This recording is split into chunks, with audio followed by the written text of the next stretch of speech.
नमस्कार दोस्तों, आज आपका फिर स्वागत है एक नई कहानी में। जी हाँ दोस्तों, आगे बढ़ते हैं। दोस्तों, ये कहानी है जिला बुलंदशहर, गांव रंगपुर की। किशोरपुरी बहुत परेशान था। उसे समझ में नहीं आ रहा था कि वो इस परिस्थिति से कैसे निपटे। वो अपनी माँ को बहुत चाहता था, किंतु उसकी पत्नी और बच्चे उसकी माँ से बहुत दूर भागते थे, क्योंकि उसकी माँ की एक आंख नहीं थी। साथ ही उसकी कमर 90 डिग्री पर झुकी हुई थी, यानी कि 90 अंश पर झुकी हुई थी। वैसे वह अपना काम सब कुछ कर लेती थी, फिर भी वो उसकी पत्नी और बच्चों के लिए हमेशा खटकती थी। जी हाँ दोस्तों। दादी, आप ऊपर के कमरे में जाओ, मेरे दोस्त आ रहे हैं। किशोरपुरी के बेटे अखिल ने बड़ी बेरुखी से कहा। पर बेटा, मैं तो यहाँ बहुत दूर बैठी हूँ। नहीं, आप उनके सामने मत रहो, वो मुझे चिढ़ाते हैं, अखिल ने जोर से डांट मारते हुए कहा। क्या हुआ अखिल, क्यों चिल्ला रहे हो? किशोरपुरी की पत्नी।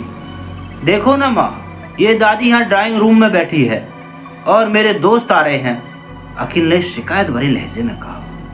माँ जी, आप ऊपर चली जाओ, क्यों हम लोगों को लजवाती हो? कामनी ने अपने बेटे का पक्ष लेते हुए ये सब कहा। माँ को एकदम झटका लगा।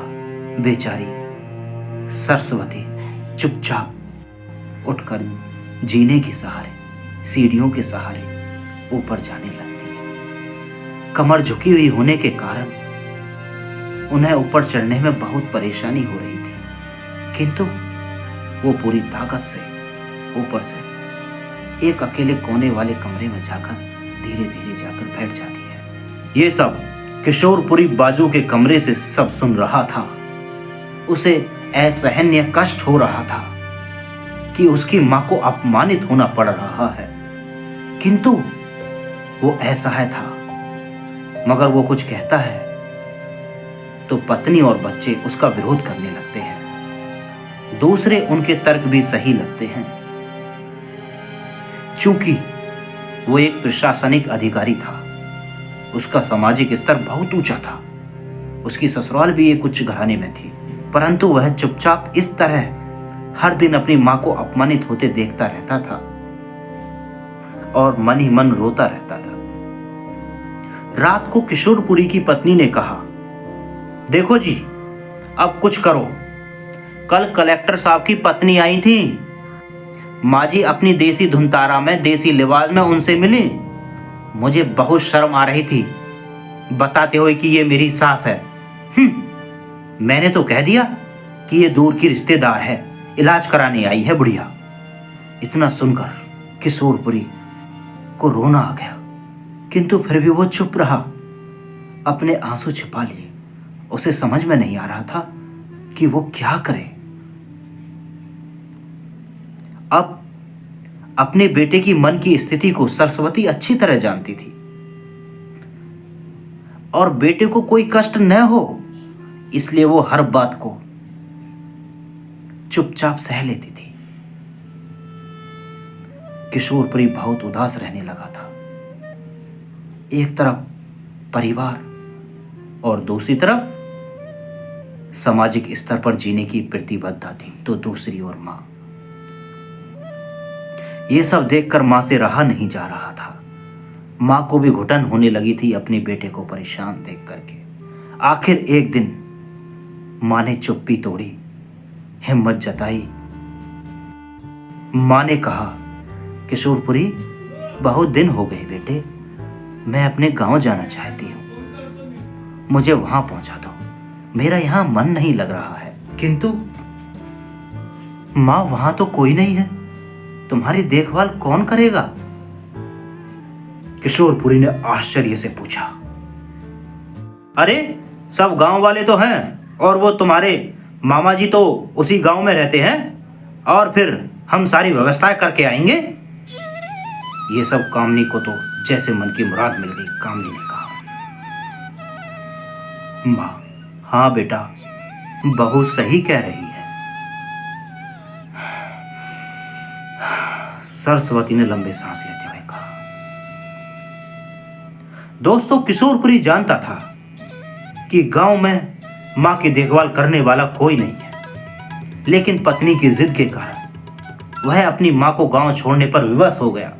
मां को गांव छोड़कर आते वक्त उसे रोना आ रहा था तथा अपनी बेबसी पर गुस्सा भी आ रहा था, किंतु परिवार, पत्नी और समाज ने उसके इन मनोभावों को दबा दिया और वो सुकून सा महसूस करने लगा। अब कुछ दिनों के बाद उसके चाचा, जो अमेरिका में रहते थे, आने वाले थे। विमल बहुत छोटा था, उसके पिताजी जीवित थे तब वो भारत आए थे और उसके बाद अब वो भारत आने वाले थे। किशोरपुरी गांव में छोड़कर अपनी मां को आराम से दिल्ली में रहता था। बुलंदशहर के छोटे से गांव रंगपुर में उसकी मां रहती थी। पूरा परिवार और आसपास के लोग बहुत उत्साहित थे कि अमेरिका से किशोरपुरी के चाचा आ रहे हैं। डॉक्टर रमेश ने जैसे ही घर में कदम रखा, सबने मिलकर उनका उत्साह से उनका स्वागत किया। वो बड़े खुश हुए, लेकिन फिर इधर उधर देखने लगे। क्यों किशोरपुरी, भाभी नहीं दिख रही हैं? कहाँ हैं? जी वो गांव में रहती हैं, यहां उनका मन नहीं लग रहा, कामनी ने सपाट लहजे में उत्तर दिया। डॉक्टर रमेश ने किशोरपुरी की ओर देखा तो किशोरपुरी ने अपनी आंखें झुका ली। डॉक्टर रमेश सब समझ गए। बोले, कल हम भाभी से मिलने गांव चलेंगे। अब दूसरे दिन गांव के घर में पहुंचे, देखा कि सरस्वती को बहुत तेज बुखार है और वो एक टूटी चारपाई पर ऐसा ही है पड़ी हुई है। खांसी परेशान कर रही है।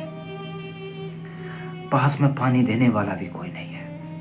रमेश दौड़ करके सरस्वती के पास गए, उनके पैर छूकर रोने लगे।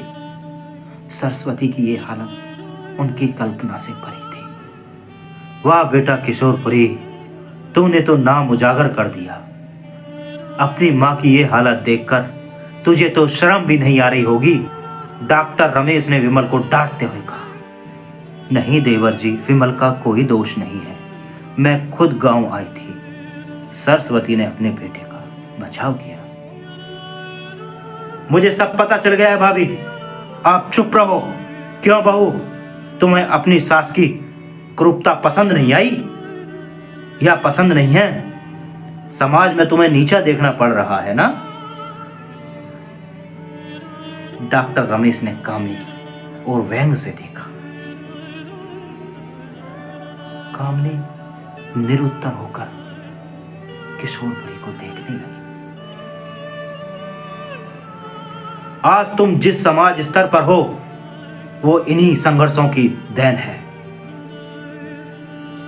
और बेटा किशोरपुरी, तुम्हें शायद मालूम न हो कि बचपन में जब तुम 1 साल के थे तब छत से नीचे गिरने के कारण तुम्हारी एक आंख फूट गई थी और तुम्हारी रीढ़ की हड्डी में भी समस्या थी।